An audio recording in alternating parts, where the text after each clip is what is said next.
So it's been really good to get to know all of you guys. I don't want to take too much time. I know we're all here to hear the 5 months of students' hard work, plus songs and stories from our community. But first, I would like to ground us. The Arab American National Museum sits on Anishinaabe land and resides within the region with the highest concentration of Arab Americans in the nation. We also acknowledge our neighboring city, Detroit, as Anishinaabe territory and other indigenous peoples' land, and as being the largest majority Black city in the nation with a long legacy of African diaspora contributions. Together, we also uplift and honor the indigenous and diaspora communities from wherever you may be joining us from. I'd also like to read our anti-oppression statement in order to ensure that this is a safe place for everybody. In alignment with AANM's commitment to creating an arts sector rooted in justice, we are committed to ensuring a space that is free of racism, transphobia, homophobia, Islamophobia, ableism, misogyny, classism, or other biases. Our expectation is that all guests will honor these ethics during our events and always. I also just really want to thank everyone for joining us here today. Your support of the Arab American National Museum helps us to continue delivering content and programming and supporting you and the youth of our community. Excuse me. To learn more about our upcoming programs or to become a museum member, please visit arabamericanmuseum.org. Really quick, I have some thanks to give. Thank you to Catherine Grabowski and Dave Serio for dreaming up this amazing program.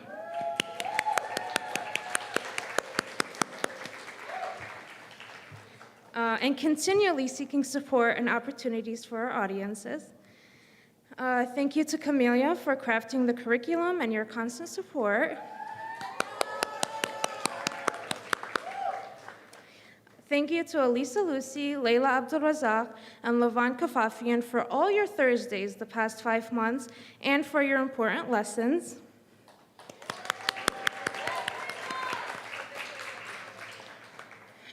To our guest teachers, Jamal May, Yasmin Omar Atta, Lara Sarkisian, Dina Muhammad, Antonio Cosme, Tariq Dobbs, Cami Ibrahimian, and Shireen Azab, thank you for your visits. Thank you to the National Endowment for the Arts. Thank you to General Motors, especially Hina Baluch, Kelsey Gaines, and Nermin Fahmi. Your support has been integral to the program.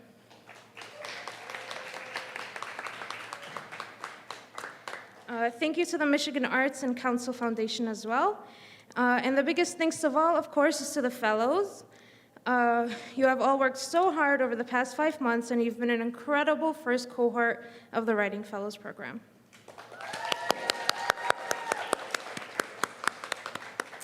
All right, enough from me. With that being said, oh, sorry. I'll pick that up later. Okay, with that being said, I'd like to introduce your MC for the reading, Nermin Fahmi. Nermin is a communications and media relations professional, currently working for General Motors as a senior manager of sustainability communications. In this role, Nermin leads dynamic communication strategies and tactics for GM's sustainability team and the company's overall environmental efforts while supporting the GM's chief sustainability officer. Nermin previously worked on Capitol Hill, where she served as a press secretary for each of Michigan's senators and worked on the successful re-election campaigns of both members. Prior to her work in politics, Nermin also worked in the retail industry as a brand manager for Express and Armani Exchange. Nermin earned her Bachelor of Sciences in Journalism and Mass Communications at Iowa State University and served on Iowa State University's Young Alumni Council following her graduation. Nermin currently serves on the board of the Arab American Democratic Fund. Please welcome Nermin to the stage.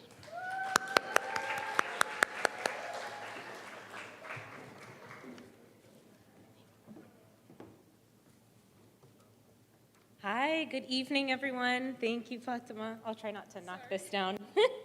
To everyone, I'm truly excited to welcome you here to tonight's open mic event where we're going to witness just really incredible, amazing work from the many talented graduates of the 2022 Arab American National Museum's Writing Fellows program. As Fatima said, my name's Nermeen Fahmy. I work on the Sustainability Communications team at General Motors. And I just want to share a little bit about myself before we begin tonight's performances. I actually grew up in Cedar Falls, Iowa. And at the time, people would often look at my name and say, goodness, how do I even pronounce this? Where we lived in the neighborhood, we were known as the Egyptian family. And my childhood largely consisted of explaining to people that Egypt isn't just sands and people riding camels, that we have paved roads and automobiles like anywhere else. So when I was asked to be a part of tonight's event and to celebrate the work of helping youth from diverse communities change the narrative of science fiction and the fantasy genre while accelerating their STEM development, I truly couldn't have been more honored. Opportunities like this didn't exist where I grew up, and working for a company who has a mission to inspire a new generation of advocates that will reclaim the creative spaces in the science fiction and fantasy genre is fulfilling one of my deeply rooted passions. At GM, we're committed to inclusion, equity, and diversity. We are boldly reaching farther than we ever have before as we aspire to be the most inclusive company in the world. And we want to create a world where everyone feels like they belong. GM is a proud sponsor of tonight's event through the Future Fiction Collective campaign. As part of GM's corporate giving strategy, a major focus of the collective was placed on increasing the presence, achievement, and persistence of historically excluded communities in STEM. The Future Fiction Collective works through strategic collaborations with minority-serving museums, like the Arab American National Museum, and minority-owned bookstores, workshops, art series, exhibits, and local programming to engage diverse communities, encouraging more young people to explore their creative side and spark new interest in science-based topics. Together, we're working for a more diverse community as consuming science fiction media transcends to all students, regardless of their home support, parental education, gender, and race. We're excited to work with the Arab American National Museum on this exciting program and are so proud of all the work and innovation that the fellows have created this year. I speak on behalf of the company when I say that we not only look forward to their readings this evening, but to all the work that they'll continue to do in their communities to help bring more representation to the Arab American community to science fiction and STEM education, using arts as a tool to explore these concepts. With that, I'd love to introduce our group of fellows from the Fiction Pod, led by Levan Kafafian. Levan Kafafian tells stories of hybridity, healing, and transition, weaving the worlds they envision into tangible objects and ephemeral sensory experiences. Their practice is fluid and playful, moving from costume and ritual to poetry and thematic social happenings. They employ textile processes to build characters, worlds, and scenarios that live beyond modern-day borders, gender norms, and time, dreaming of obscured pasts and potential futures through a queer diasporic lens. Kafafian holds a BFA in crafts from the College for Creative Students and a BA in anthropology from Wayne State University, both in Detroit, Michigan, where they're based. Levan couldn't join us this evening, but we do have a short video greeting from them.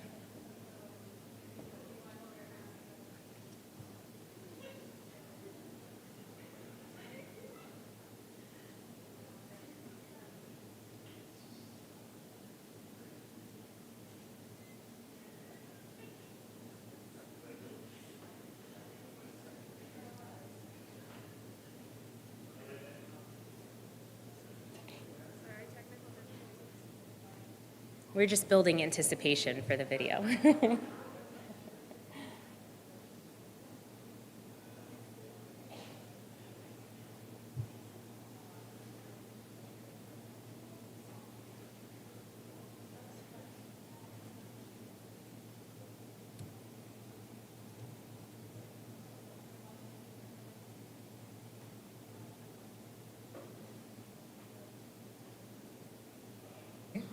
I'm calling in from Denmark.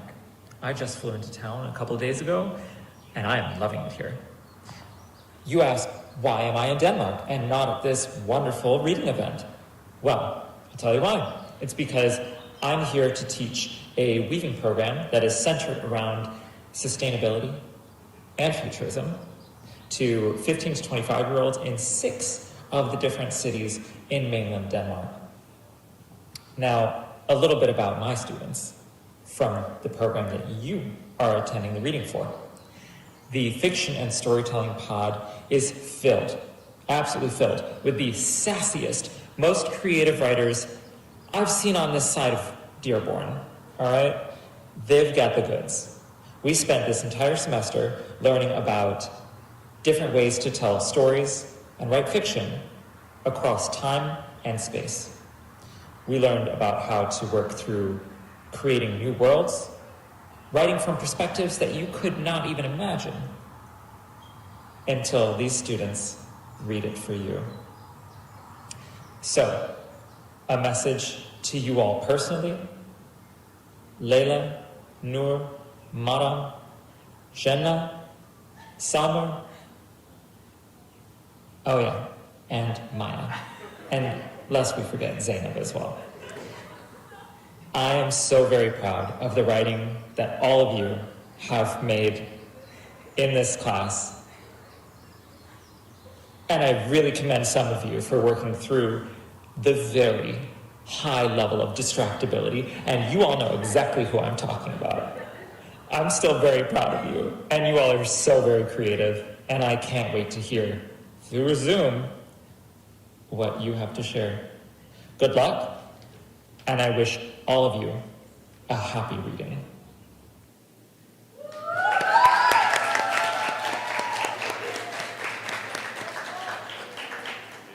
All right. With that, let's kick off with our first student performing from the fiction pod, Lina Mahmoud, who just graduated from Grosse Ile High School.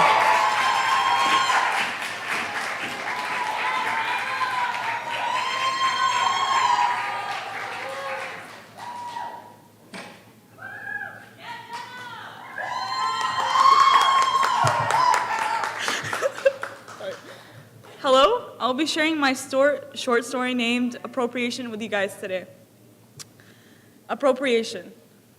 I know this isn't right. I know it. The stupid trend going around just does not sit right with me. These scarves with checkered patterns are the new thing right now. People usually wear them on their heads or around their necks. The black checkered pattern on these scarves looks so oddly familiar, yet I know I haven't seen it before. The colors, the fabric, and the pattern triggered something inside me. This long-term rage and indignation inside me, is it intergenerational? Why do I feel this? The world hasn't seen any major wars in years. Let me think. Maybe I saw this in a museum, a history book in school, maybe the stories my grandma used to tell us. I think that's it. My grandma is part Middle Eastern, Palestinian to be exact. Her father was raised in Jerusalem and gave her the name Jenin. She often told us the story of the struggle for resistance Palestinians had hundreds of years ago. She used to refer to a white cloth with a pattern that Palestinians would wear as a symbol of resilience and unity against the Zionist forces. Although I never seen the pattern, I've always envisioned it. The new trend reminds me of it. Maybe there's more to that. Thank you.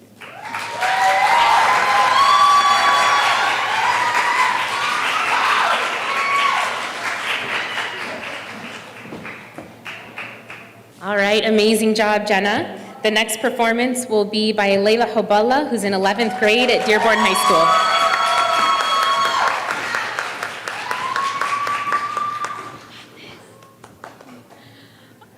Hi, I'm gonna read a short part of my story, and it's called The Forgotten Master. I wonder how I got here, as the fish swim by me through the glass. Somewhere nearby, I can hear Master, the famous movie, play on what seems to be full volume. I revel in the noise, and I recall the days I acted on the set of that same movie. The opportunity was robbed from me by my understudy, who knew I was using underhanded methods to get the role. One day, I made my decision. I walked up onto the set, grabbed the knife, and acted out the role as realistically as I could. The blood splattered across my face as I slashed through the tender flesh of my understudy and froze her horror-stricken face in a masterpiece of timeless art.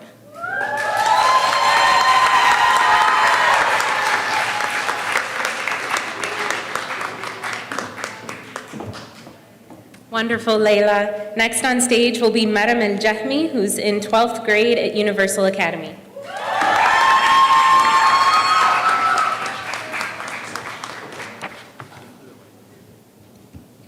Hello, my name is Maram Al-Jahmi, and I will be reading a poem I wrote called I Invite You to Think of Me. When you think of me, you can surrender. The walls you have up will fall to my feet. Your troubles will no longer matter, and those suffocating thoughts retreat. Once you return, reality means nothing, nothing but a temporary placement. So think of me when you're at the beach or in our dusty old basement. I can offer you a sense of comfort whenever you feel powerless. You'll see just how pointless it is to remain in cowardice. I assure you, you will make it out and you'll become stronger and bolder. Also, if you're wondering who I am, I'm only you, but older.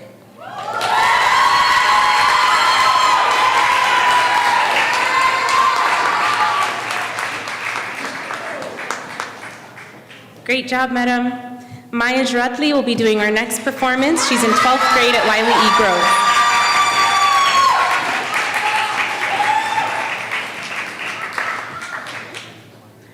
Salam, everyone. I'm reading my piece called The Pride of the Youth.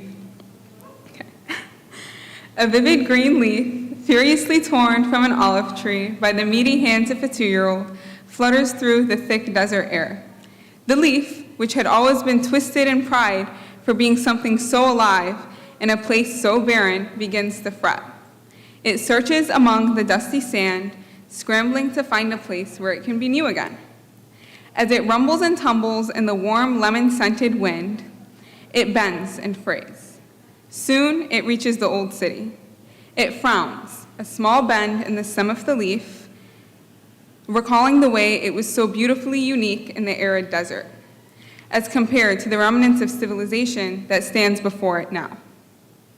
Brown spots begin to appear on the fringes of the leaf, put there by its blushing shame. As it drifts in the thick air, metal spires appear in the distance. The warm heat, which had become a friend to the lonely leaf, floats upwards as the cool night beckons. The leaf soon finds itself in the company of tall buildings painted in light, and further wilts in its humiliation. The mirror-wrapped skyscrapers glint at the withered leaf with the same cockiness the leaf had held all that time ago, confident in its novelty. The leaf continues on its way. When it stumbles on a rut in the sidewalk, it glances to the right and sees a translucent leaf, with nothing but a web of veins left on its frail body. The leaf leaps back at the terrifying sight, its body bending in disbelief when the other leaf moves in sync with it. The weeping leaf continues on its journey, wandering aimlessly when it sees, among the sweeping hills, a decaying building with a falling board declaring that it was once the center of the city. The leaf's dry eyes gaze upwards at the once regal building, gazing sadly in recognition towards the once proud wilted leaf. All of a sudden, a black sheet of rubber rises above the leaf, and unknowing in its impact, it falls, silencing the whispers of the leaf.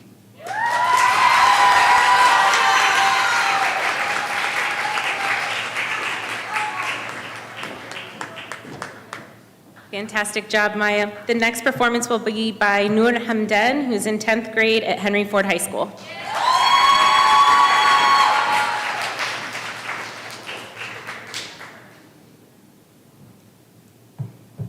Hi everyone. Today I'm gonna read a short part of my story, Lost Candy Between Two Families. Lily, nickname of Lollipop, is a girl who lives with a family of chewing gum. She's so pretty that her colors attract all eyes to her. And the story takes place in the planet of cotton candy. Her family loves her so much because she is the only candy daughter that they have. She always worries them with her only repeated question, why do I look different from you? The secret that they kept from her is that she was adopted from the Rainbow Lollipop family. Her real mother doesn't want her because she thought that her daughter is sick. One day, when her 16th birthday came, her family threw a massive birthday party for her. She invited all her friends. They had a lot of fun.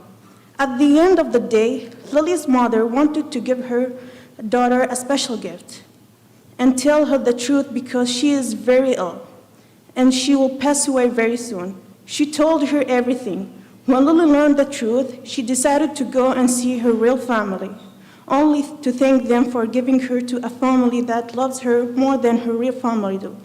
Lastly, she continued her life with joy and peace with her real family of chewing gum. The end.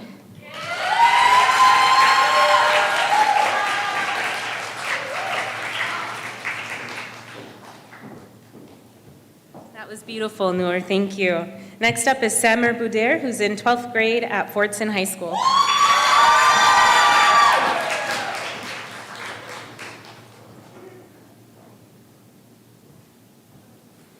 Assalamu alaikum. I'm going to start by reading a short story I wrote called Tatriz with Teta. I walk into a room full of my family's women.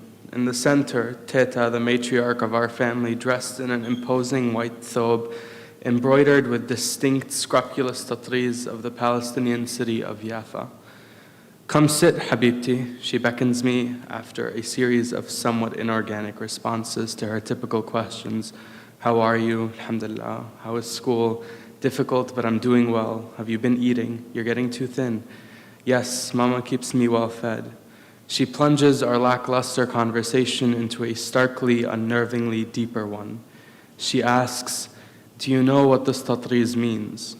After resurfacing from my subconscious stream of thought, having realized she abruptly asked a question she never had before, I said apprehensively, no. She then began to explain to me in great detail the elaborate narratives embedded within these seemingly meaningless patterns, how in old Palestine, housewives would find time at home while their husbands were away at work and wander to a needle and thread and begin to weave threads into fabrics and eventually end up with elegant, coruscating patterns. How these once diverting pastimes became mediums of narrative for Palestinian needle workers to depict the ethnic cleansing of their people, the exile that now characterizes them, and the bloodshed they'd witnessed with the very eyes they used to create those patterns. I was taken aback. Eventually, I came to think poorly of the drudgery that was embroidery by hand, wishing there was some machine that I could use to translate written words into embroidery, but I was just irked by my inability to carefully weave threads through fabric the same way my teta did. Now, even though I still cannot do it the same way she did, I find the fact that the embroidery is threaded by hand to be a fundamental element of the narrative embedded in those patterns, worn by women for centuries. It was a point of pride, a method of resistance, and a tradition to be passed down from teta to granddaughter. Next, I'm reading a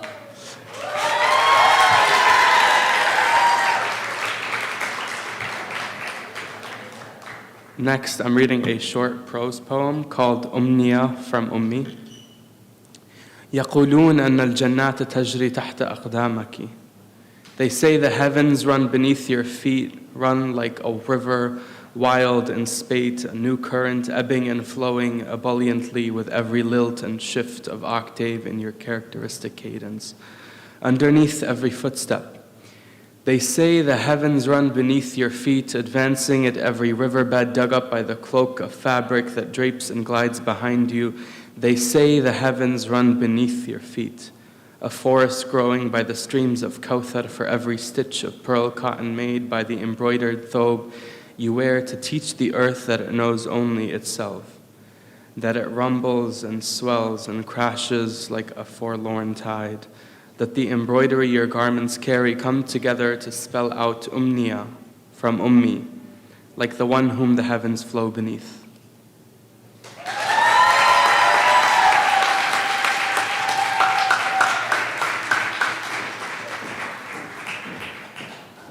Amazing job, Samer. Our last performance from the fiction pod will be by Zainab Mawari, who just graduated at Ford.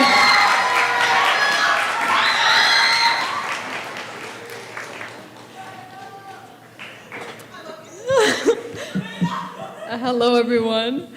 Today I will be reading a short story entitled, Were These the Streets I Was Meant to Walk? Disbelief overwhelms me as I receive the very news my forefathers have perished waiting to taste the errant sweetness of. The journey to the land of my ancestors, the land my recent forebears had lost to famine. the very land I have held onto by the hands that are my grandmother's mesmeric stories. Feelings of euphoria and bliss hit me as I inhale the air I've yearned for as long as I can remember. The streets of Sana'a were just as my grandmother would recall them, welcoming and full of life. A melancholy feeling then began to shadow and darken the pure happiness I've felt since my arrival. Sorrow. I am carrying the sorrow and heartache of my ancestors, the ancestors that have longed to walk the earth beneath my feet, as this opportunity did not reach their eager hands. Although they were never able to live the life they had hoped for, I will make sure to live the life they would be proud of. Thank you.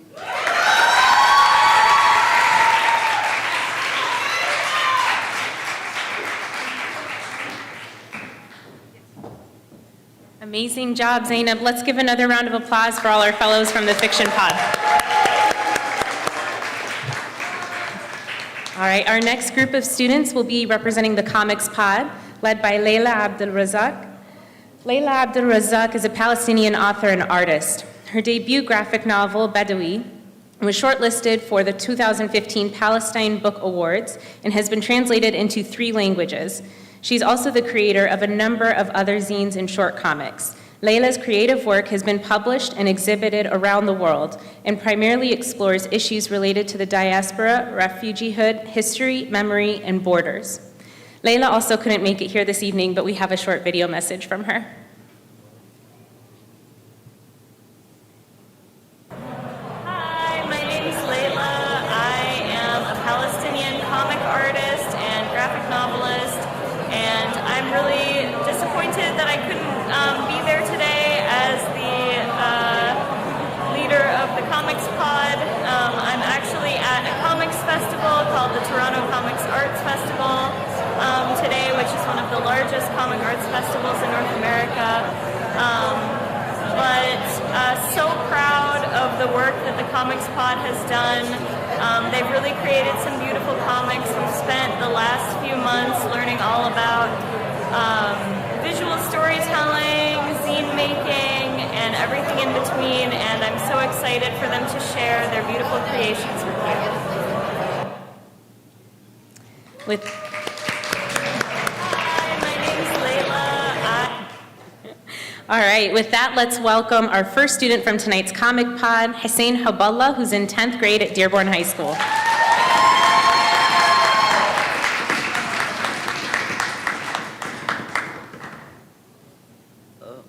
Hello, my name is Hussein Haballah. I'm a student and artist. My comic is named The Human Festival. It's about futuristic time, eons in the future, where humans don't exist. There's abnormal creatures who like to celebrate a festival for the extinction of humans. It deals with themes of futuristic places and things. In order to explore these themes, there's dolls for humans, and there's like futuristic technology, and basically, yeah, that's it.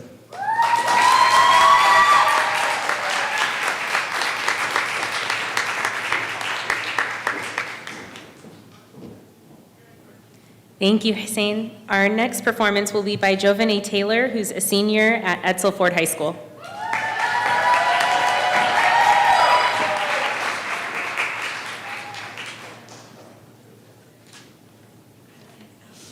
Hello, everyone. My name is Jovene Taylor. I'm an inspiring artist from Dearborn, Michigan. My comic is titled Kai's Emotional Support Koaiku. Next slide. It's a comic about my main character, Kai, and his unlikely friendship between a game system turned girl. It's been hard for Kai to deal with his brother's death, so his brother's game system decided to help him out with it.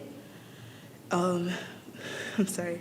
My comic deals with themes of futurism, friendship, the effects of the past and loss. And to explore these themes, I used line, I used it to kick off the friendly mood of Gohaiku and the stressed one of Kai. It's only to share their like personalities through drawing instead of words because I had limited space. And then another theme I used, element, I'm sorry, to explore these themes is space. It was to emphasize the emptiness you feel when you lose someone you love through death, and Kai was experiencing it, and so I wanted to really stretch it out and show it through the comic.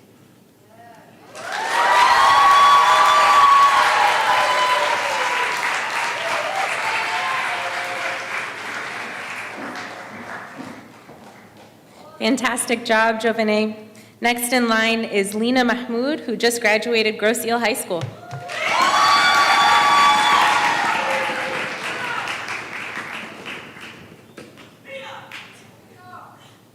Assalamu alaikum, everyone. My name is Lina Mahmoud, and I am a Palestinian American artist. The title of my zine is Asbahat Zaytuna. It is about an olive venturing through many stages a typical olive can go through as a Palestinian symbol, later facing the reality of the occupation in First Intifada. It deals with themes of the First Intifada, ethnic cleansing, the occupation of Palestine, traditional and cultural aspects of Palestine, and the resilience of Palestinians. In order to explore these themes, I used an olive to symbolize Palestine, examples of settings in Palestine, false marketing for the occupier's advantage, and relatable activities to the Palestinian majority population. Next slide, please. So as you can see on the last page, it shows an olive falsely advertised by the occupier's government as non-Palestinian. Thank you.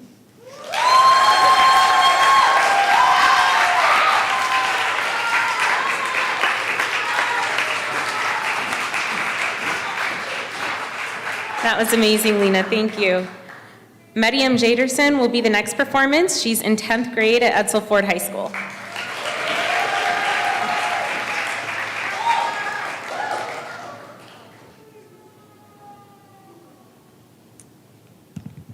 Okay. Hello, my name is Maryam. I'm a student and artist. My comic is called The Last of Us. It's about an alternate future where all life on Earth has died except for humans. It's told through the perspective of a young girl who is one of the few survivors. She tries to bring life back on Earth by gardening. My comic deals with themes of climate change, loneliness, and death. In order to explore these themes, I chose to structure this comic as if it was her own journal in which she would record her feelings and thoughts. Next slide. Okay, if you look at my comic above, you will see that it's in black and white. These colors were chosen specifically to emphasize the dangers of climate change and pollution. After all, this could be our future one day if we continue to neglect the Earth, our only home. Thank you.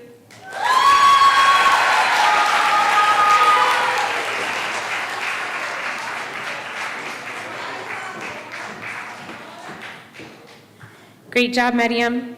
The next performance will be by Maryam Rad, who just graduated Dearborn High School.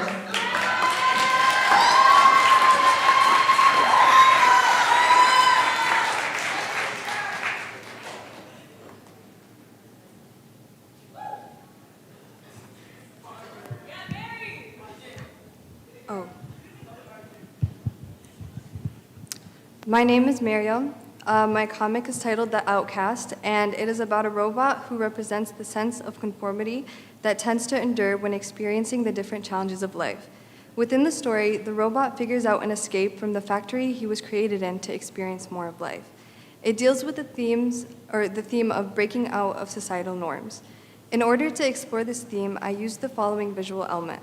While all the other robots followed each other's actions and did what they were told, the protagonist robot acquired his own future by breaking out of his societal norms, which is also what makes him the outcast.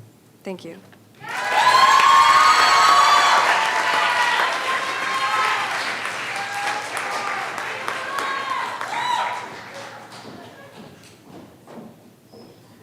That was amazing, Mariam. Thank you. Our last performance in the Comics Pod will be by Zahra Alwasha, who just graduated Dearborn High School.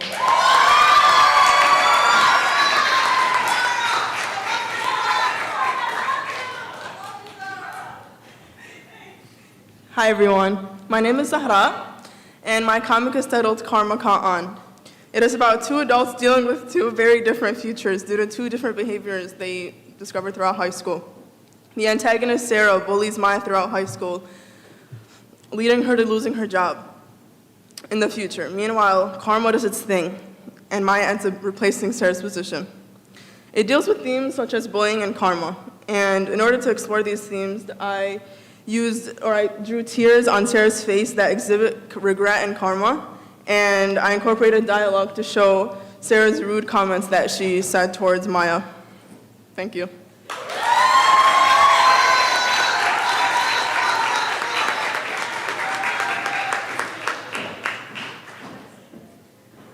Those were incredible performances by the Comics Pod. Great job, everyone.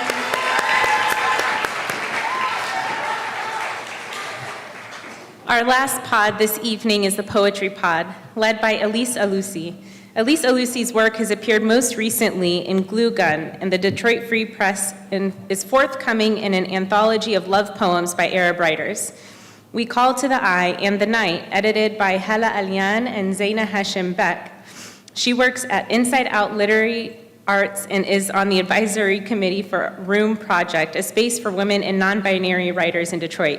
In 2019, she was awarded a Kresge Literary Arts Fellowship. Please join me in welcoming Elise to the stage.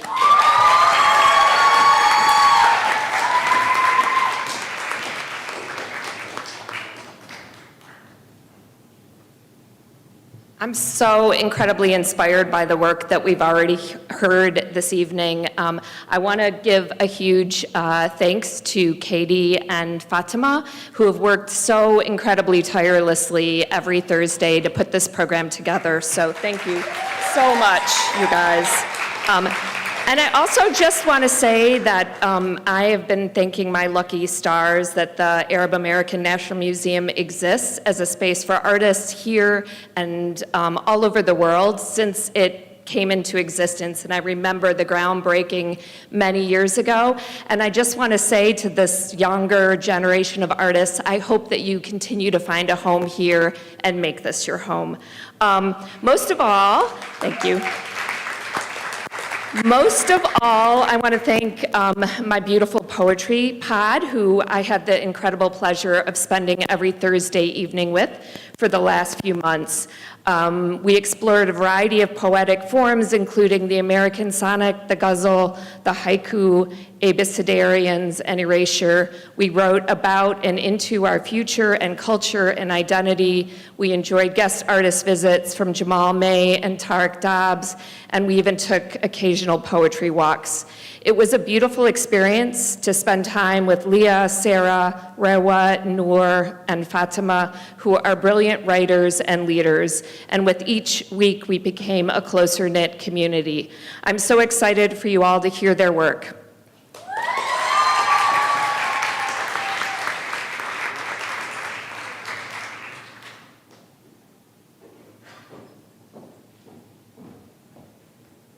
The first student in tonight's poetry pod is Leah Rustam, who's in 11th grade at Fordson High School.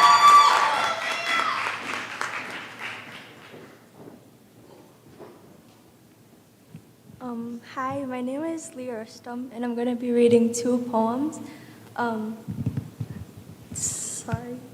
The first one is called Rosewater. I'm sorry, it's too high. Okay, it's okay. The first one is called Rosewater, and it's one I wrote for my mom. Rosewater is the refreshment the skin needs, my mother would say. No, it's okay. It's the fragrance that eliminates past grievances and soothes the crevices of the skin. It's the flower that provides you a safe haven, its beauty transporting you to fields of grandmother's gardens, for she had provided the same counsel. It's a symbol of my mother's guidance, an answer she provides me with. Rosewater is our direction. Its identity turns into the glass broken on the floor, rosewater spilling out from under. My emotions are rosewater, the beauty, the refreshment, but also the broken glass and wandering, confused bottle cap. Okay.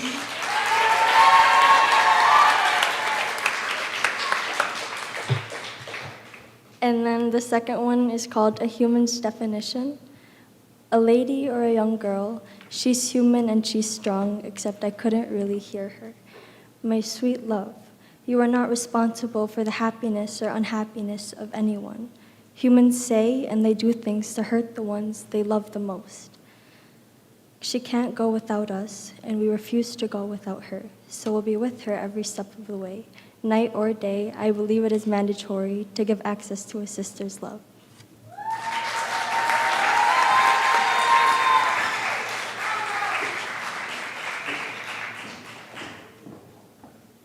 Amazing job, Leah.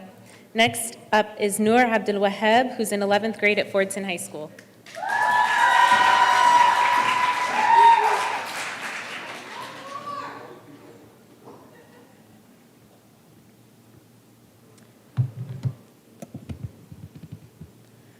Hi everyone. Today I'm going to be reading two pieces. The first is dedicated to all the people in the picture behind me and the ones who showed up for me today and every day. It's titled A Four-Letter Word. Love. A four-letter word that flows through the valleys of my heart. A force so strong I find myself battling a daily tug of war with the acts of illuminative expression that overwhelm my brain, at times overshadowing the expression of my own needs and desires. This emotion, this feeling, this aura, this constant weight on my chest that some way, somehow, weighs me down and at the same time sets me free and gives me something to lose. This leaping instinct to protect whatever is blessed enough to be enraptured by my love. My thoughts clouded with the collection of smiles, their eyes lit with passion. A need to hold on to the butterflies that travel freely when I myself am given the gift of a generous love. A deep look into the eyes of a golden brown meadow filled with its own shadows. In this moment, the shadows are expelled and love takes their place. A list of all the ways love has saved me, embraced me, hurt me, sacrificed for me, and how it has been me.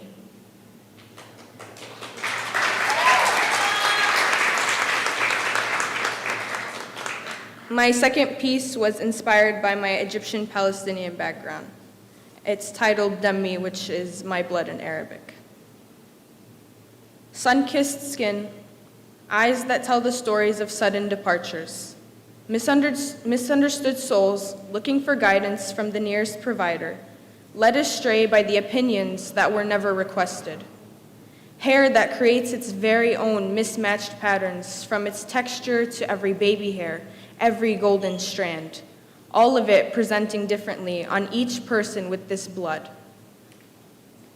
This blood that many seem to forget is red like all others.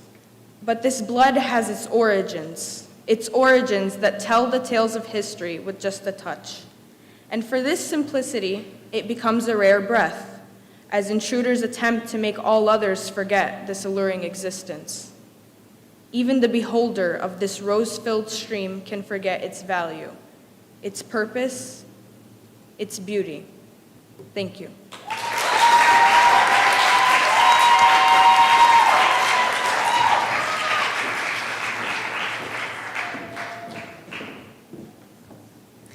Fantastic job, Noor. The next performance will be by Rewa Harb, who's in 10th grade at Fordson High School.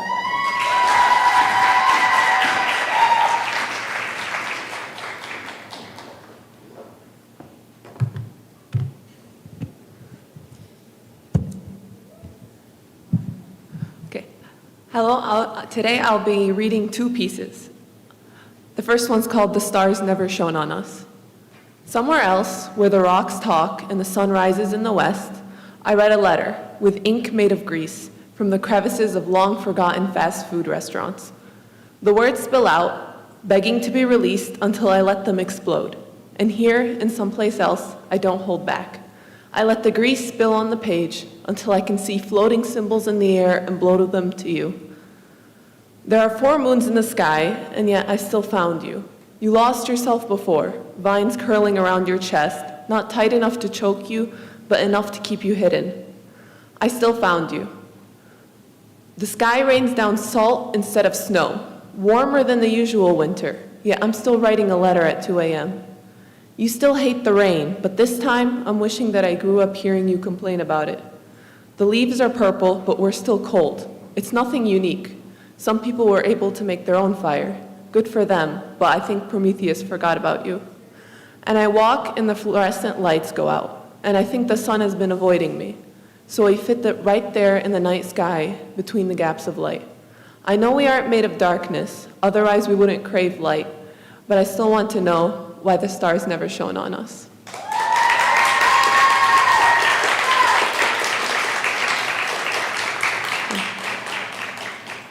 The second piece is called The Dirt and its Existential Dread of the Future.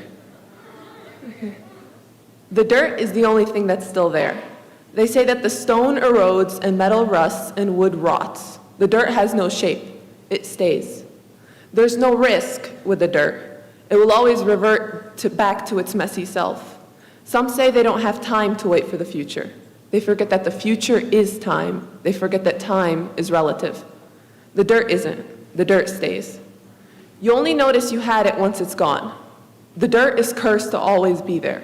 Never gone, forever comforting, inevitably forgotten. It rains and they bleed and the dirt soaks it all up. Blind to the difference. The future isn't that different. It's the same basic fundamentals of life. It's the same concepts. It's the same dirt. Thank you.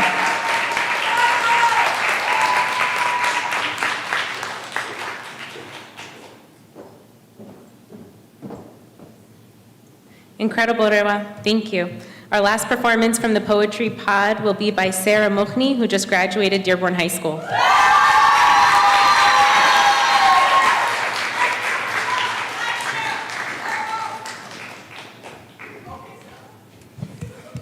Salam, everyone. Technical difficulties. I will be performing 2 pieces today. My first piece is called The Paths, and it's about being a first-generation American. The paths that follow me become those that lead as soon as I turn around. Those paths are decrepit, cracked, dusty dirt roads that bore the feet of those who sacrificed, worked, and made it. The ones who were not afraid to debke when life was hard, but the music still played. Inshallah. Inshallah, your success is so much greater than ours. The use of the word inshallah that carries the hope of a child on their birthday blowing out the candles, where its passion derives from bowed heads pleading for the protection of your greatness. Inshallah. Maybe that idea wasn't so great, but we are still here to support you, and we hope that you come to your senses. Inshallah. My paths converge. And by definition, they are supposed to take me from point A to B, but realistically, they do not.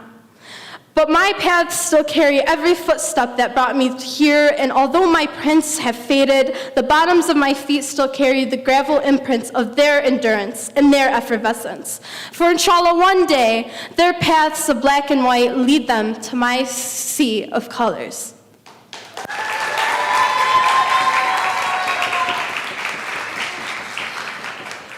My second poem this evening is called Being Why, and it's about having a Mina identity. In order to read every book, to write every message, I had to understand the semetics of these phonetics. The letters that make them so, my consonants, my vowels, and why. Why must be confused. The vowel's only like Y as he's battered and bruised. Thrown to the end of the line, the consonants are always there for him. With them, he shines. What's the allure of being a vowel? What's the assurance of sometimes? Sometimes I'm Caucasian. Sometimes I'm other.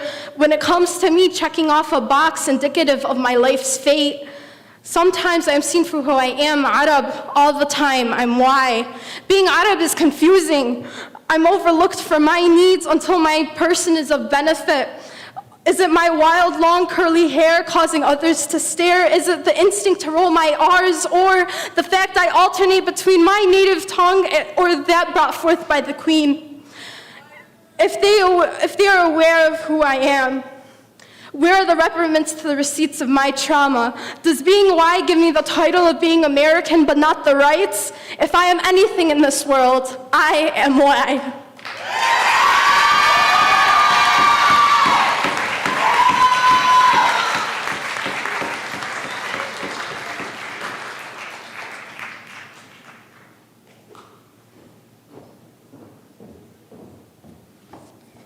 All right, we have one more student from the Poetry Pod. Her name is Fatima Alhassen. She's in 10th grade at Fordson High School. She wasn't able to make it, unfortunately, but just wanted to take a moment to recognize the hard work as well that she put into the program.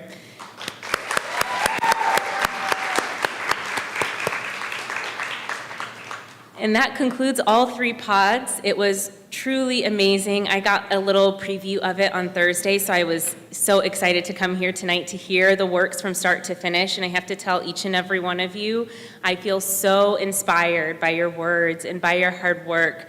And you know, I feel like I could hear your heart coming out on all of the projects that you did. And so I just really want to thank you for that. You did an amazing job tonight.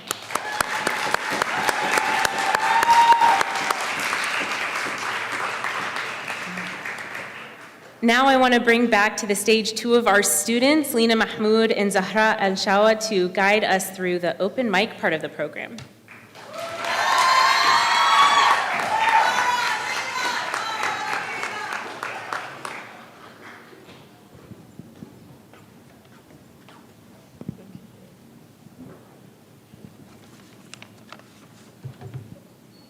Assalamu alaikum, everyone.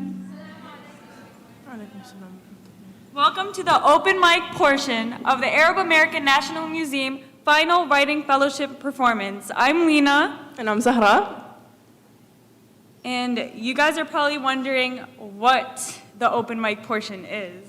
So it's an opportunity for everyone to share any piece of self-expression in a safe haven, and it's also your reminder that everyone's opinion here matters. So in order to sign up, we have QR codes on behind all the seats for you guys to scan and sign up. And first of all, we'd like to welcome technical difficulties. Sarah Abdelberry to the stage. Give her a round of applause.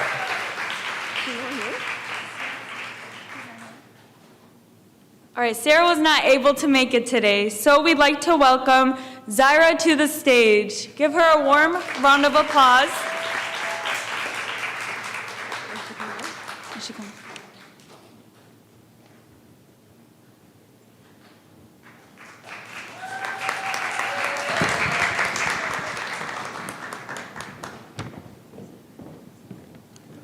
Assalamu alaikum, everyone. So first of all, I just wanted to give everyone, all the writing fellows, congratulations. You guys did a phenomenal job, and it takes a lot of courage to come up here and to put yourself out there, so you guys did an amazing job. Secondly, I did want to give a little bit of background about the poetry piece that I'm about to perform for you guys. So when I write poetry, a lot of the time it's an extension of myself. It's kind of a way for me to be able to paint my feelings into words. And so throughout the year, I was writing a lot of poetry and I was posting it on Instagram. And I kind of was going through it, and I realized that I can kind of take all those pieces and put them into one big poem. And it's kind of a piece about me, about different things that I was feeling at different stages of my time. And it's kind of like an open letter to me, and kind of a reminder that I'm still a work in progress. So, one second. The average human heart beats 60 to 80 beats per minute, as if it's pounding against a cage in a musical symphony, drum beats like reggae, like salsa steps. I swear that human heartbeats are the only noises that can make me sleep at night. There is something so satisfying about knowing that you can feel. You see, I have an obsession with explosions. The first time a man ever told me he loved me, I cried myself to sleep. And the time a man broke my heart, shattered every bone into my body, into dust, until all I could feel was corpse. That day, I wanted to write a eulogy for my heart, bury it in a casket and bring it to hell because everything was burning. See, trauma is a brat. Every time I don't want to think about her, she finds herself clawing my insides until all you can be is ghost. They say walking with invisibility is the greatest superpower imaginable, but there is no power in being non-existent. You see, there are days where I wonder what it means to be a body, a mechanical mold of all things broken and used, a canvas for my tears to collect in so I can paint them into ocean and we can ride the waves all the way back to smile. And I have this habit of hiding behind metaphors, hoping that they will camouflage me enough from everybody else's truth, and I have footprints all over my chest, probably because I have a tendency of getting walked on, and you see, if you dusted my soul dry, all you would hear is a distant echo, a low humdrum of a hollow heart that used to be so full off the thought of you, and yes, I guess you could say I'm quite a romantic. But you have to be when love feels as if you're free falling off the tallest mountain in the world. And I swear, I've always been afraid of heights, but I promise God I'd take the leap for you. And you see, someone told me once that I feel too much, as if they could understand the sun in my gut, the way it tries to reach the darkest parts of me, tells this seed you call a body to keep fighting for summer. I hope for daisies to bloom, to remind me there is beauty in things still worth growing. That's it.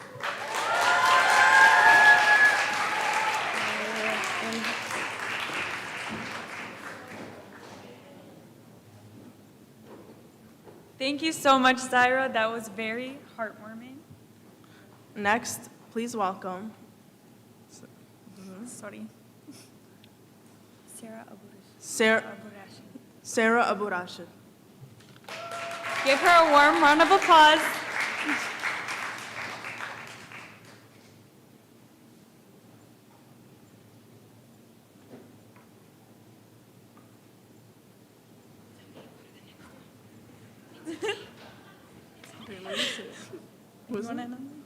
Yasmin Ruqayya. Okay, now we will.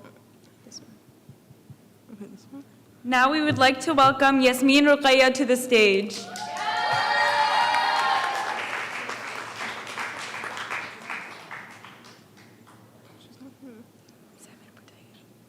Now, please welcome Samir Buder.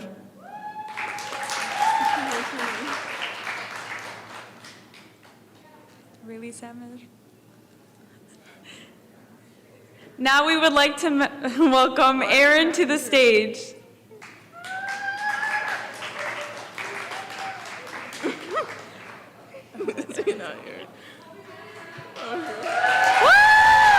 Thank you for stepping up.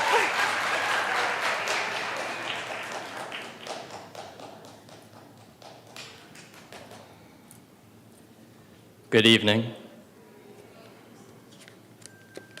Thank you to the AANM and all of the previous readers. The poem I'd like to read for you tonight is a blending of influences heavily relying on modernist cut-up technique through a stream of consciousness workflow, romance era, rhyme scheme, and MF Doom alliteration. It is a poem about my younger brother coming to visit me. Train stops as communication obfuscation opens opportunities unplanned. An impromptu impression down a well-worn road, a suburb I had known, with that familiar roam to my old neighborhood home. All in one tour by daylight's last of what was once the city that is soon to be, of shadow and light, and of gentrification and bite. A calmer carriage carried our across-town conversation by inconvenient course. Two brothers kibitzed, catching casually the comforts of conversations of years gone by, seeing the growing changes in the eyes of me and mine. The time apart had done us both good, individually growing together. That made my heart flood. Fraternal, familiar fixture sitting in summer scene, ambivalent age attitude, always older, and often asking. Cuffs adorn clamor as classy captivity converges cross continents, creations, candidly. Centuries secede in cities separate as second stop stairs strings, woven in tradition, but contemporaneous in working. Wide-eyed in the wake of our windings, wiser through the window of art's work, he is now finding food. There is always food. Foreign familiarities of family feasts found in fixtures essential. As excitement increased exponential at exclusive imports in the face of country referentials, I can see both parts we too have become as our mothers and fathers' sons. Day 3 begins, short time spins. What can be found in crates of sound? As grooves compound in stacks abound, what can be sound of what has been found? Test and flip as his headphones drip, imported folk and third stream dads. I picked a few, he'll be glad I had. Test and flip as they slip into bins for back as the purchase stack smacks the meter back as the budget cracks. Test and flip, now my turn to rip. Right through my stack, he could see my attack. Full of bands, our crates in hand, it was that time again to munch and plan. Back in the ham, we continued on plan to store number 2 in our record view. Lo and behold, the must of old, dim but warm, this store has the charm. Through a dozen more bins, we flipped to spin our potential picks to make sure the records didn't skip.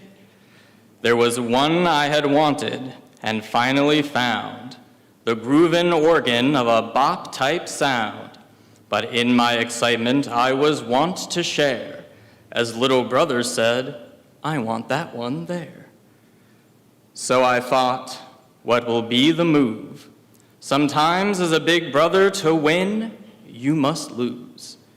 So I told him this, I'll get it for you. At least I had bought it once, even if I could not keep a hold of. At the end, we were told not to put anything back. I'll cut you a deal, as he looked through our towering stack. Back home we went, just a few blocks away.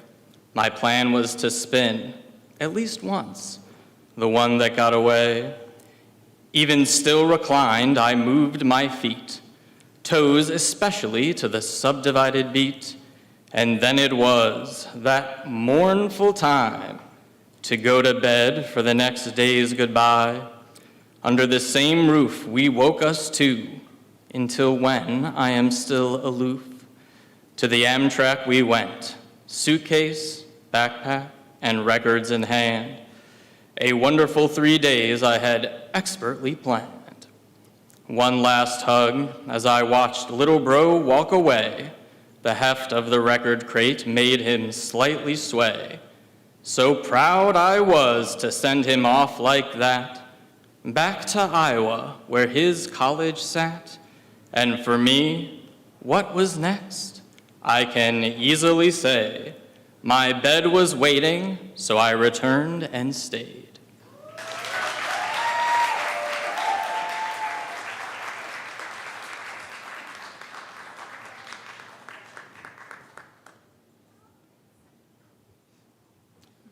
Thank you so much, Erin, for that wonderful piece. And just a reminder, if you'd like to sign up for the open mic, there are QR codes behind the chairs. Now, please welcome Nader Jahangir.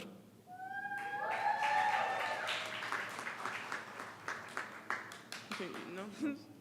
That's okay. Please welcome Hajra.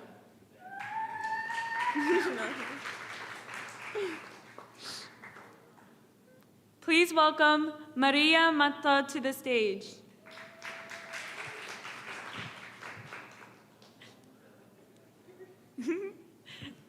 Please welcome Leah and Noor to the stage.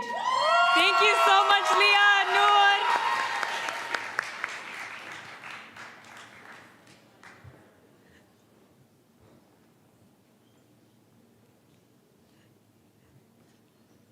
Hi guys, we're back again. Okay, we're gonna be reading a poem we wrote in class called Obsession. Okay. Watching a hopeless clock tower, time ticking. 10 seconds until you walk past your window. 9 until the lemonade hits. Sweet, then sour. 8 seconds and I'm gathering tulips. 7 seconds and you're watching me approach. 6 and I smile, your beautiful face. I can't wait to have you. 5 seconds and a light leaves your eyes. 4 seconds and the pages stop turning. 3, 2, 1. You take your last breath. Okay, that's it.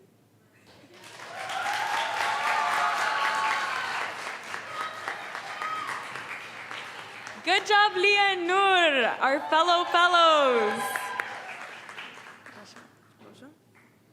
Please welcome to the stage Rasha.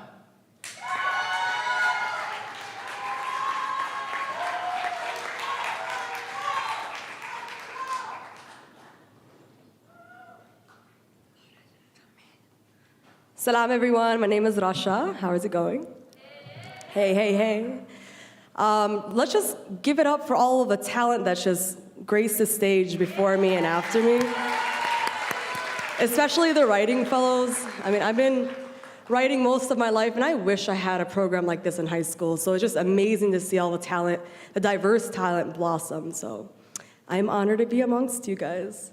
So like I said, I'm a writer. I currently work as a journalist at the Michigan Chronicle.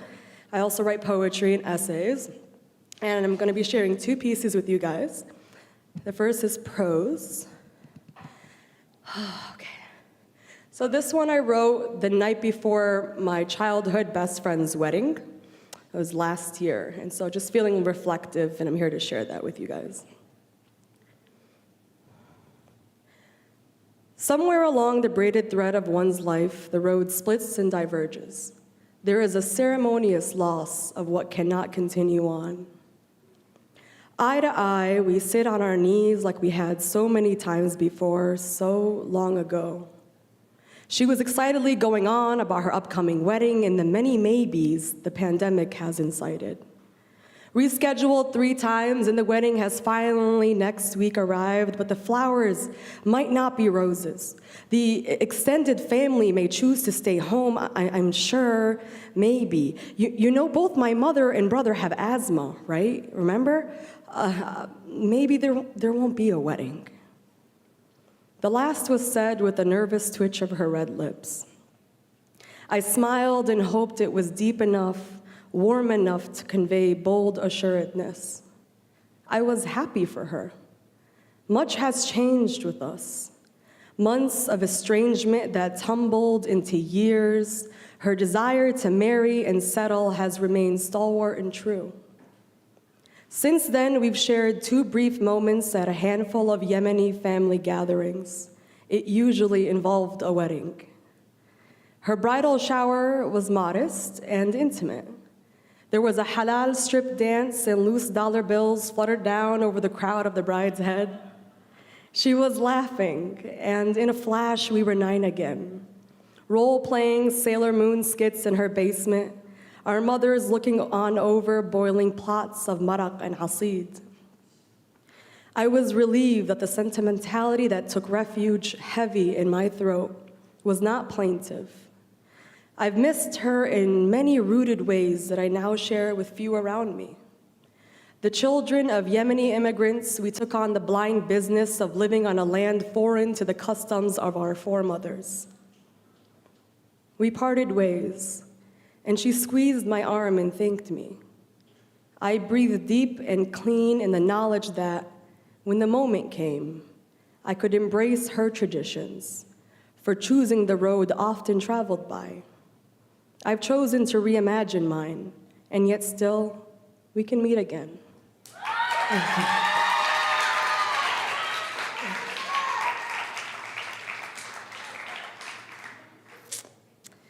Thank you, thank you, thank you. This second to last piece is for the banats. Shout out the banats. Ya banat al-halal. So it's that we sit with ourselves unkind and twisted out, merciless in the absence of love, our composite selves bitterly measured by a complicated moment of pain. Our ancestors knew that the breaking of bones may very well be the crackling of a distant fire. And so opportunity is not a salesman, is not a bicentennial comet, is a revolving door. And remember, today another little freedom is discovered waiting in the shipwreck yard for sale. And ya hayati, when life asks to be endured, be rough on the days ahead, be gentle on the days behind, be patient with the body and mind that begs the difference. And know that the stranger walking beside you, straight and balanced, aligned and calm, has too spent time on their knees, crawling to walk, bent in prayer and forgiveness, shattered in the debilitating sweep of joy. We are alone together, and all together we are. Shukran.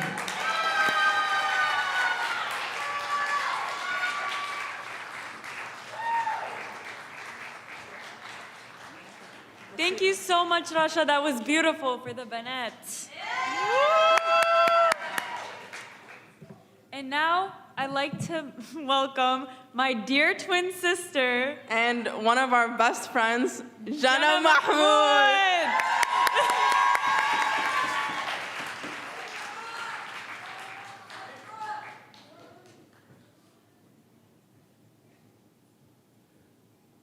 This is a little piece I wrote called I Am Not a Fighter. I am not a fighter. I am a symbol of resistance by existence. I am not a fighter. I am a passionate fire that cannot be put out. I am not a fighter, but my words are more powerful than any sword. I am not a fighter. I am a student working towards a better future for my people. I am not a fighter. I am someone who idolizes the fallen. I am not a fighter. I am someone who feels the wars they've seen. I am not a fighter, but I'll never stop fighting.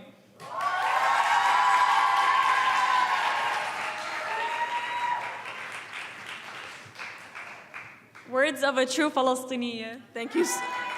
Thank you so much, Jenna. Please give Jenna another round of applause.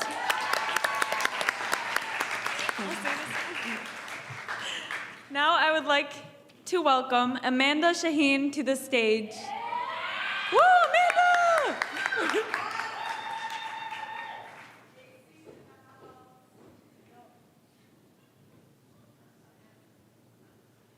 What's up, guys? Yeah, yeah, yeah. To the last reader, I'm a martial arts and boxing instructor, so we should talk. You sound like a fighter. But you're not a fighter, no. Okay, so I'm gonna read one for you guys. Little bit of backstory. I broke my glasses a couple of weeks ago, and this is not a new pair that I'm wearing. This is actually a very, very old pair. And it holds a lot of significance, so I think this will kind of explain it. All right. This is called My Uncle's Eyes.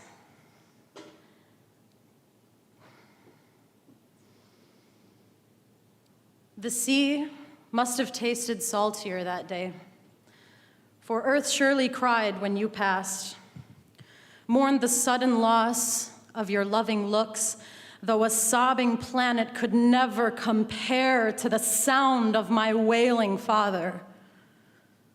Childlike and broken, calling for his best friend who would never again grip his shoulder in comfort. In my uncle's eyes, love was expansive.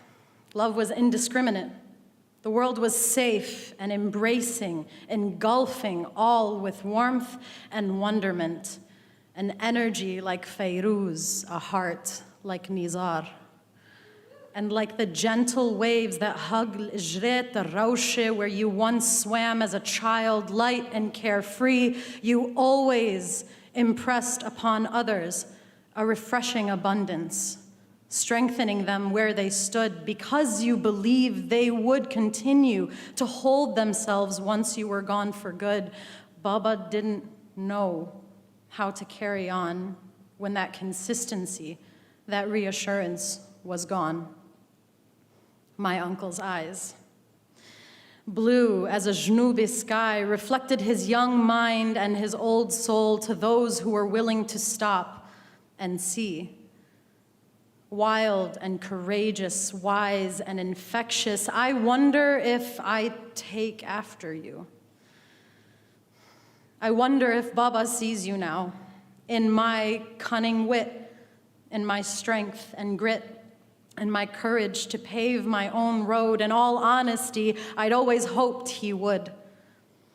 Whenever I take the sticks left behind by our men before us, meant for our men of tomorrow, with whom they entrusted to guard our ancestry with dignity, and whenever I, a woman, dare to surpass them all, by drumming to my own beat, I wonder if you hear me.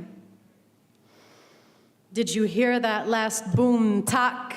I tabl with my heart. You would be so proud. My uncle's eyes, I wonder if they see me now, stepping harder with my debke, leaping higher with each inzal, hoping you're watching, hoping wherever you are, you're smiling.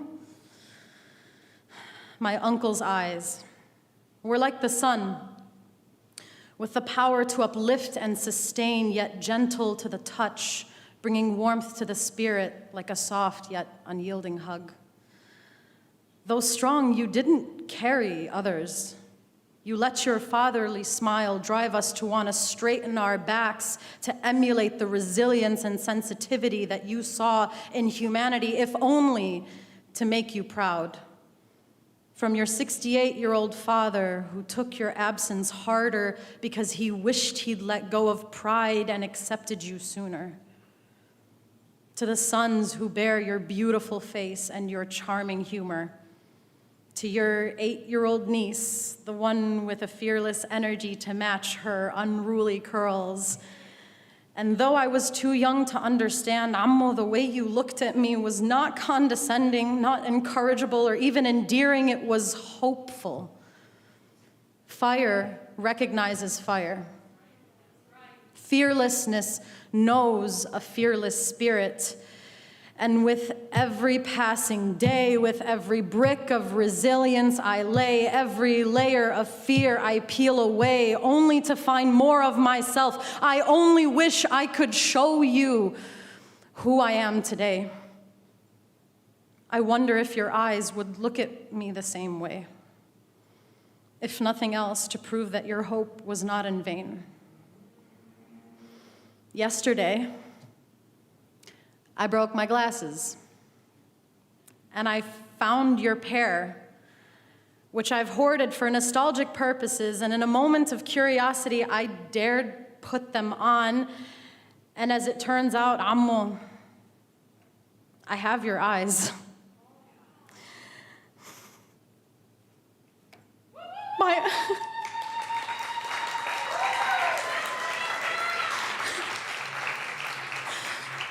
My uncle's eyes. And looking through your lens, the world suddenly seems brighter. Pain feels lighter, patience less of a burden. Love is expansive again, the world safe and embracing. Warmth and wonderment engulf me. Fearlessness reinvigorated, hope overflowing in abundance. And now I know for certain what I've wondered for 22 years, that you are with me. You always have been, looking down, looking over, looking at your fierce little niece with those embracing, nurturing, courageous eyes. My dear uncle's eyes.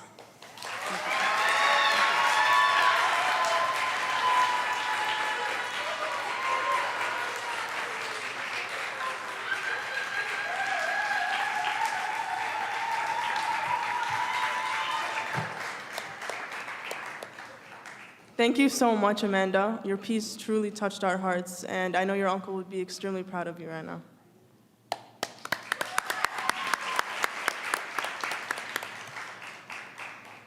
Please welcome to the stage Elsa Saad.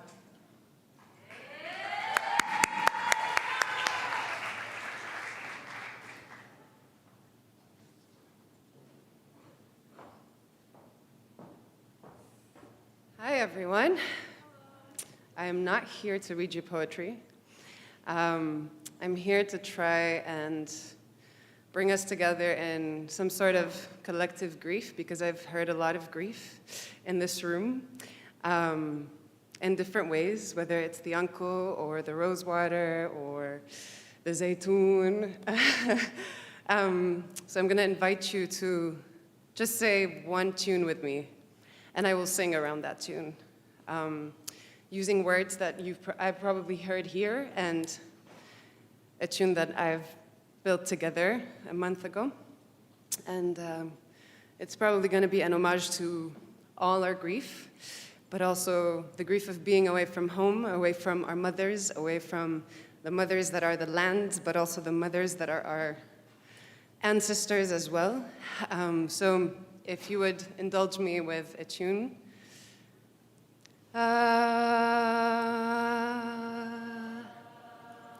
Keep it as much as you can.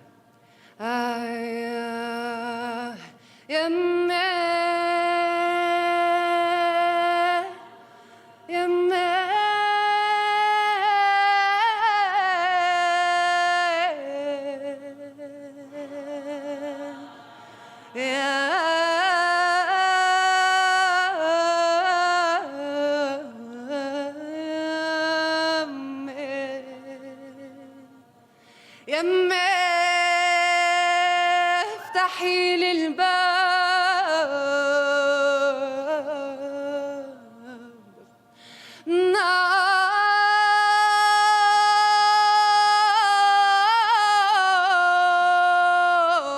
ناطرك بلا مفتاح يمي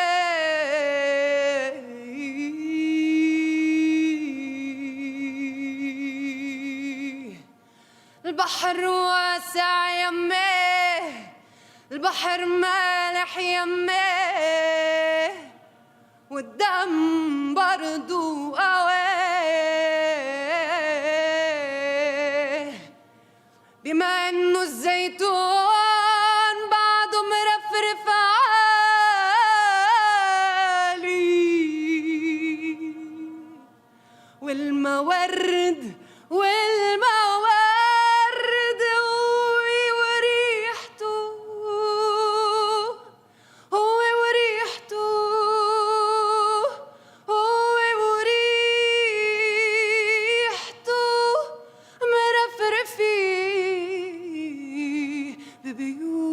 Detroit, ببيوت ديربون ببيوت نيويورك لبنان اليمن سوريا فلسطين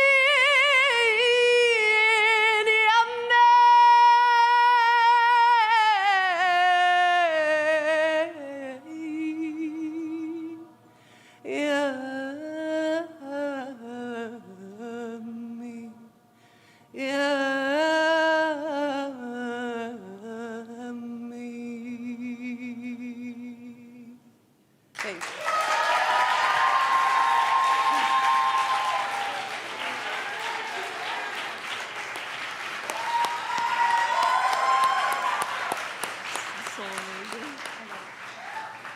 That was beautiful. It really drove me to tears. Another round of applause, please. Thank you so much.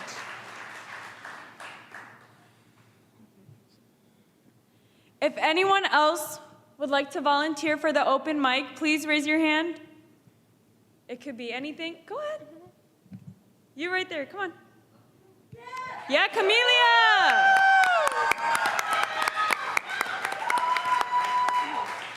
I love your hat.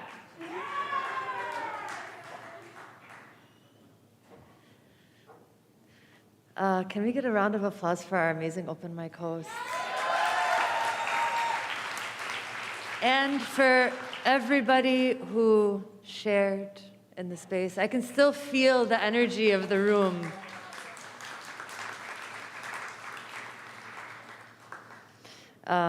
There's not enough to say that will really hold on to all that's in my heart and gratitude for everything and all the imagination that everybody shared, but I'm just so grateful to be in the present with you guys and to be in the future together as well. So we are a community, whether we're here for 5 minutes or we continue to pass through this space. You guys have done something with your presence here, so I'm so grateful for everybody. And yeah, another just like, if applause could be our hearts clapping, you know what I mean? Like that's what it would be. So like, let's just get another round. Thank you.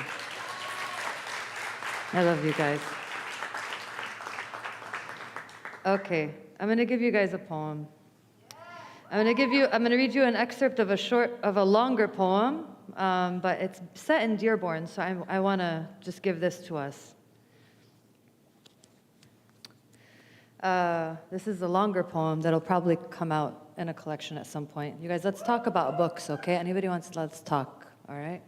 I know you guys are all gonna get published in a book. Everybody make sure you get the anthology that this group is gonna be published in later this summer. This poem is called, I'm reading an excerpt of it. Consider it a subject of study. Think about what comes when we are away. Since the war, my father and his siblings have never gathered in one place. The trick is we are all always away. And you too can pray that way for the low price of your time and displaced focus. Before the apocalypse sweeps away all of the buildings.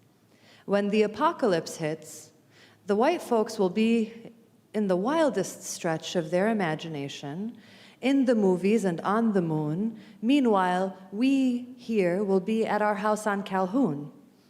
We'll have changed the white supremacists' name then too, because all the street names here are founding father folks that we don't really need. But you know who we do need?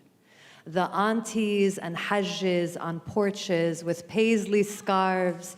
They will keep us safe and fed, their hawk vision sharpened on New World gossip. They are there on the lookout for colonists and occupiers, and they send WhatsApp videos with animated birds whistling good morning songs sent from home. Remember, everyone, we must feed the mothers first. I walk here among buildings built to prepare for the apocalypse, but not the revolution. I did not know that this is the state of settling. It is, you are making a choice to stay in a place you don't belong to, that does not belong to you, but you have nowhere else to go. Like everyone else, you are looking for home. And this home is your best guess. And you try, you hope, to be the best guest. That's going to pause that there.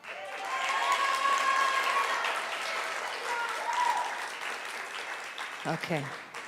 And then I'm going to give you another poem that I'm going to perform. Okay, this one's a little bit longer. It's only 2 pages. Is that okay? Do I have time? Yeah? Okay, guys, yalla.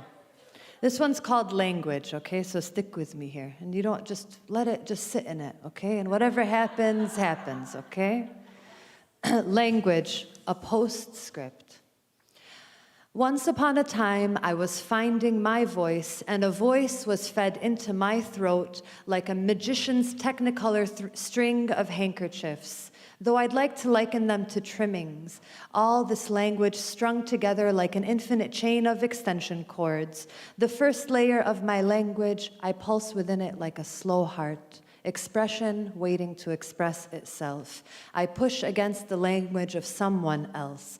Think of the emotional labor it takes to know yourself, the emotional labor it takes to find a voice, to pull the handkerchiefs out of your throat, stuffed, not swallowed, swallowed, not a bird, swallow. I want my voice to be swallow. I want my voice to be swallow, swallow. God, I have to climb out of so many languages to find myself. As in, this body is banging against things that make it feel like it cannot speak. As in, language has the lock and I am fumbling for the key. Maybe a door, here, origin. Man invented language? No. Song invented language? No. Receipts invented language? No. Language was a first touch. Language was a strike of morning upon body. Language was the light coming through song. Language was meant, but language was beyond meaning. Language wins and loses the race. Language gathers the stars. Language names clouds. Language grits its teeth at night, wanting to make more language. Language is a greedy stockbroker. Language is a ticker tape, ticker tape, ticker tape, ticker tape, ticker tape, ticker tape. Language steals meaning for profit. Language gives meaning away for free. Language is holding a bulletproof jacket. Language is swatting for God in a corner. There is another door we must push through to arrive at ourselves. How language holds history. How language holds your face into a scrunch and kisses it. How language rejects you, accepts you. Do not look away, do not look away. Another door of language is violence. Language assaults you on the streets of your own tongue, your own lexicon, the kind of dictionary we gather in our own minds. Language is full of sparrows and hissing crocodiles. Hold your history in your language. Let language repent its many sins. Think, how did language will war into law? How did language hold bodies hostage and tell you that meaning is not full of white men's lies? Think of how language holds guns to the picket lines. Think of how language defends itself from its own violence. Language leaves itself bleeding in the street in the name of a never-forgotten child on the tongue of a mother. How her heart swallows his name for breakfast. How she holds her own hand. Language did none of this and all of this. Language is a tool. You are its wielder.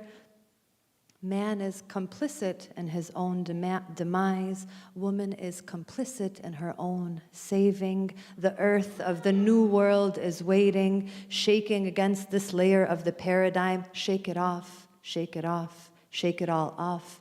His shake, belly dance in a breeze, rattle, snake, brown berry bone in the mushroom mountain. I am here with you, walking to the edge of the water, saying salam to the past, salam to the river who runs between us and what could be us, who runs between us and what was. It is future swimming in the river of language, wanting to be let out. And when she is not, language is there, dancing in future. Hear her in the breeze, hissing, shaking to get out and come give you a hug and tell you it will all be okay. Language holds the future. Let her out, let her out, let her out to play. Thank you.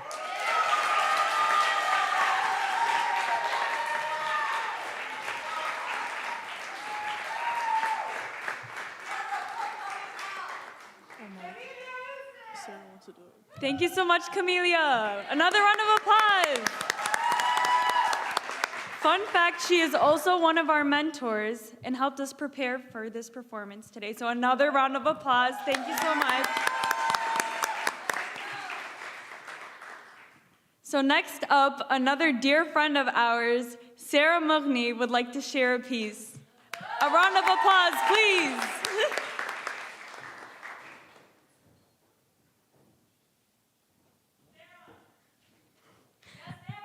I'm going to This poem is called My Forbidden Object. I actually wrote it after I watched My Girl, you know that movie from the 90s? when she takes that poetry class with her teacher, yeah. I know you. I've seen you, I've heard you, but never touched nor felt you.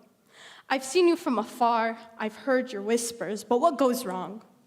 Not a flaw in the plans, nor an obstacle on the course, but near to you is denied by some force. Are we destined to never talk? Not even a hello? My heart aches to see you up close. You become some forbidden object. I forget that you too feel, but that's the scary part. When everything becomes real, I know very little about your heart other than it beats. But does it beat for me? In another life where our heartstrings tied, our souls one. Because I can say it's long been undone. My forbidden object, as your emerald green gems glow and your shining encrustments gleam, please make me the one who you deem. The one who you love, the one who you yearn for. My forbidden object, I'll never let go. I'll surpass all repelling forces. I'll suffer every blow. Without you, my forbidden object, life is woe.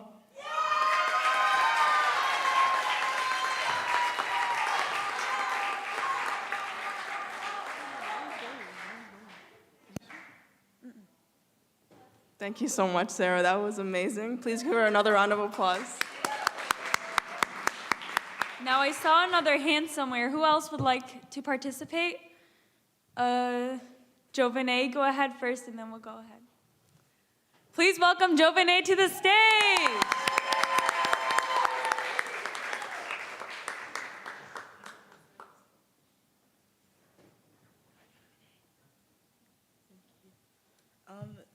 This poem is called Racism Called, and wants its ignorance back. Our skin is judged where we go. We know a man's skin before his personality and judge him off of that. Our skin decays the same, but is judged on lightness. Aren't we all humans with the same goal? Our skin gets ridiculed daily, but we get told to suck it up as if we aren't human with feelings of inferiority. Our skin cuts itself at thoughts of being itself.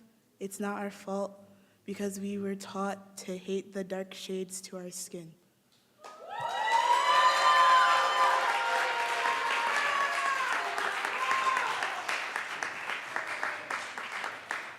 Thank you, Jovanay, for the truth. So who else would like to participate? Come on, ya البلوز الصفراء.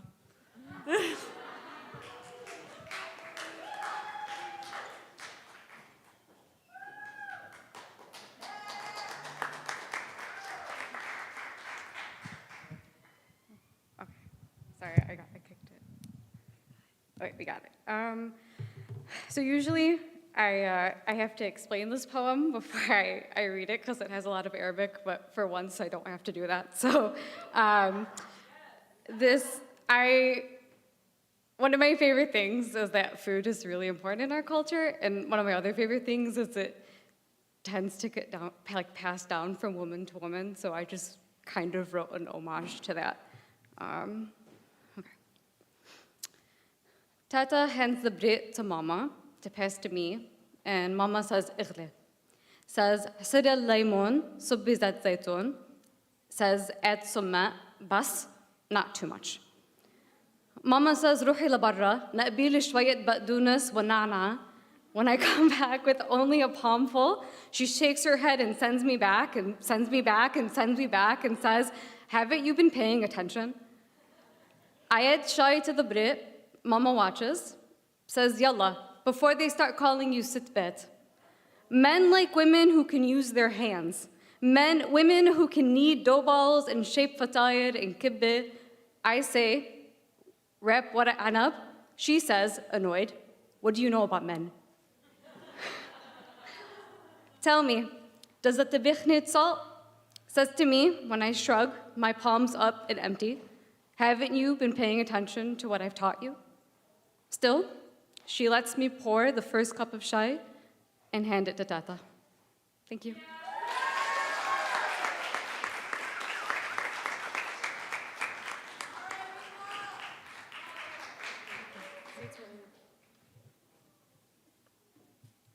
Thank you so much for that very relatable piece.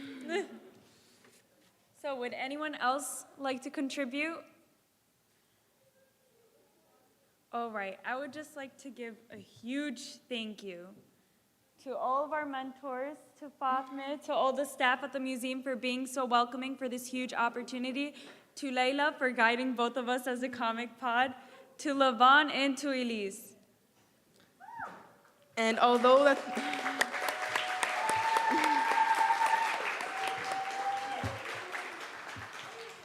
although there will be much more writing fellowships to come, it's special to us that we're the first Arab American National Museum Writing Fellows.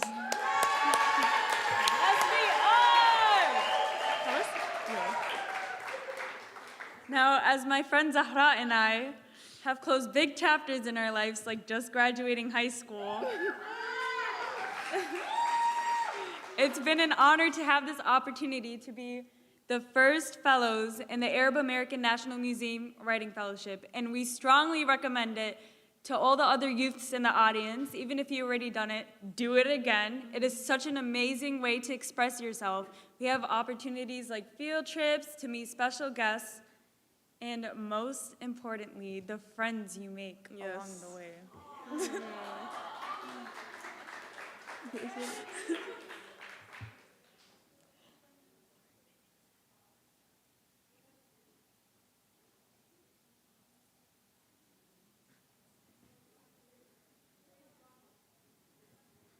Please welcome my dear friend Samir to the stage.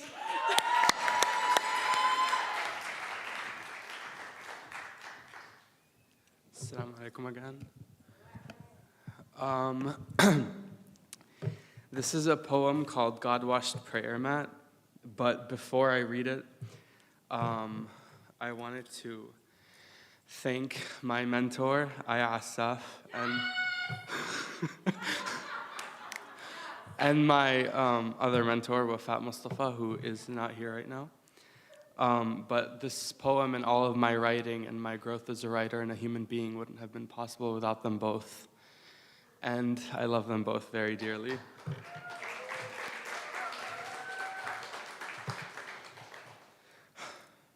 To the father who taught his daughter how to pray, to the mother who mourns her own death, to the heathen who denounces God's existence, and soldier who comes back from war to preach forgiveness, to every child who's prostrated before God, not knowing what or why or if he ever was. Confused little God-washed prayer mat, stumped all over by your gall and shout, they say culture dwells in memory. They, I mean I, because I've been submerging my voice in fear and sukut for so long. And instead of sitting idly by a candlelit altar or the stomped all over carpets of a mosque, waiting for an elegy to lament every breath that hid under my tongue, I'll breathe the poetry like your God breathed life into man and like man breathed over woman. So here I posit the why and watch you tremble at its utterance. Tell me then why you tremble when a child asks why, as if holding the sacrosanct in skepticism is blasphemy of the highest degree, as if you yourself know not the answer. So here I am. I've come to be your skeptic. Tell me why I was taught to respect the vilified, as if villain was defined as what I owed respect to. Tell me why the poetry says to be burned to ash is to be reduced to dust, as if culture was not contained by sand but by memory. Tell me why a country didn't slip from its last generation, as if the basis of nation isn't flesh but dhikra, not to be mistaken for fikra, because those get buried with us too. Tell me why, instead of bidding a soul farewell, you start to let go of your own, like valediction began with death and ended with yours, like inna lillahi wa inna ilayhi raji'un, as if death was only the beginning. Tell me why a word's whisper forms another, as if cyclones breathe whirlwinds that settle to form rivers, and the mosaic of all those words and their breath spells out a book sent down centuries ago, as if memory wasn't concealed by the tremble of if, of why, as if that if was exiled by tremble. Bullet wounds do not fester, but leak oil. Your troops swim around like sharks, only for you to call into question my existence, cornering me into a ripple of mirage, asking for yet another testament of my humanity and defense that life is contained beneath my flesh. Like you and me were created by not the same God, like La ilaha illallah, like La insu illa ana.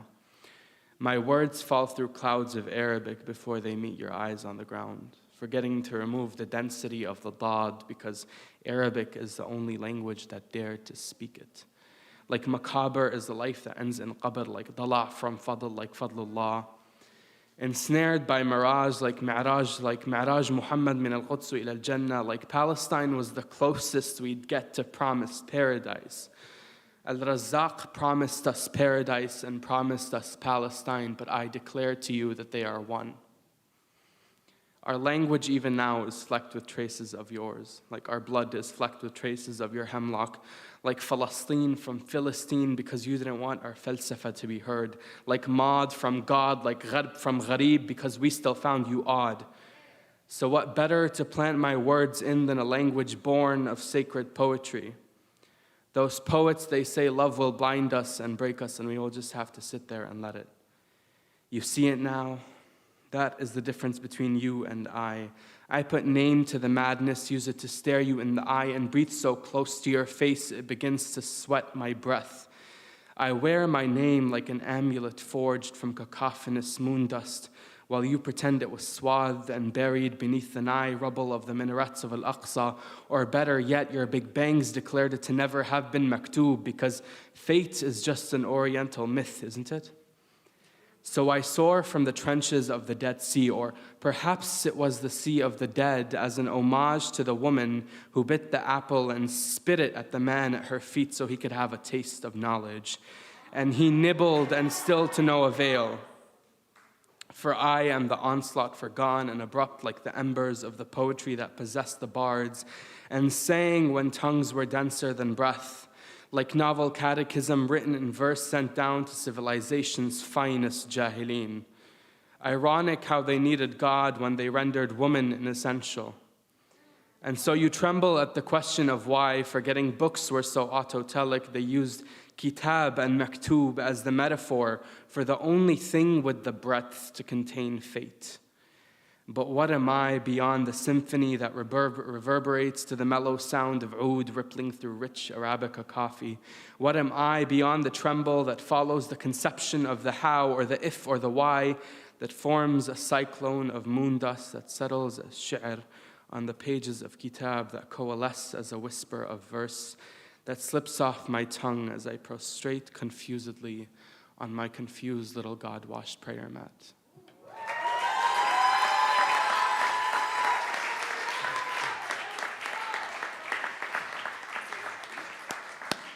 That was beautiful, Samir. Another round of applause for our fellow.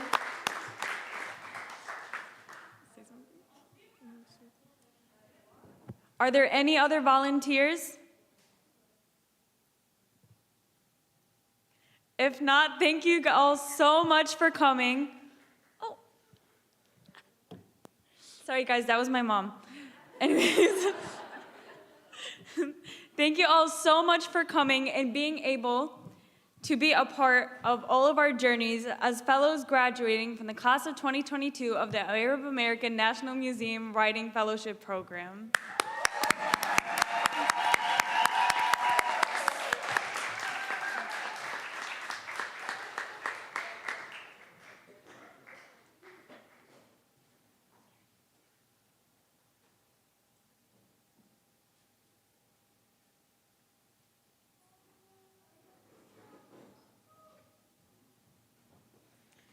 Give it up to our MCs. They were amazing.